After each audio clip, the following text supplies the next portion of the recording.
Tapi dalam sebuah pemilihan, proses itu tidak kalah penting daripada hasilnya. Proses pemilihan itu penting untuk dipastikan terbuka, adil, jujur. Masih sakit hati? Anies belum mau ucapkan selamat ke Prabowo, proses bermasalah hasilnya bermasalah. Calon Presiden, Capres, nomor urut 01, Anies Baswedan masih menolak memberikan ucapan selamat kepada pasangan Prabowo Subianto Gibran Rakabuming Raka yang dinyatakan sebagai pemenang Pilpres 2024 oleh Komisi Pemilihan Umum, KPU.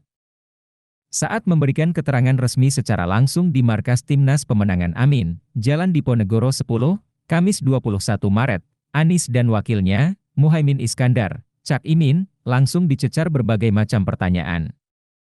Salah satunya, apakah keduanya akan memberikan selamat kepada pasangan Presiden Wakil Presiden terpilih, Prabowo Gibran. Prabowo dan hasil sama-sama penting karena proses yang benar akan memberikan hasil yang benar pula, dan jika prosesnya bermasalah maka hasilnya bermasalah pula, kata Anies kepada wartawan saat sesi tanya-jawab, Kamis 21 Maret. Saudara-saudara sekalian, kepemimpinan yang lahir dari proses yang ternodai dengan penyimpangan, dengan kecurangan, akan menghasilkan rejim yang outputnya nanti, keluarannya nanti, adalah kebijakan-kebijakan yang penuh dengan ketidakadilan. Dan ini yang tidak ingin kita temui di Indonesia. Kita tidak ingin ini terjadi. Dalam prinsip negara demokrasi modern, ketika melihat ketidaknormalan, ketika melihat penyimpangan demokrasi, maka langkah yang dilakukan bukanlah marah-marah, lalu melakukan agitasi kepada publik. Tapi langkah yang dilakukan adalah mengumpulkan semua sinyalemen, semua bukti-bukti, untuk kemudian nanti dibawa ke depan hakim, ke depan Mahkamah Konstitusi. Ini ciri pribadi, ciri organisasi, dan ciri negara yang modern, yang matang, yang beradab.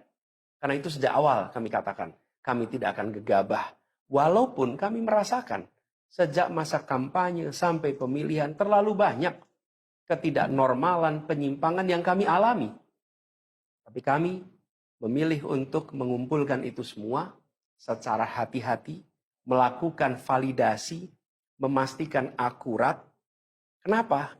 Karena kita ingin negeri ini, negara tercinta kita ini terus maju makin matang dalam berdemokrasi, makin matang dalam bernegara.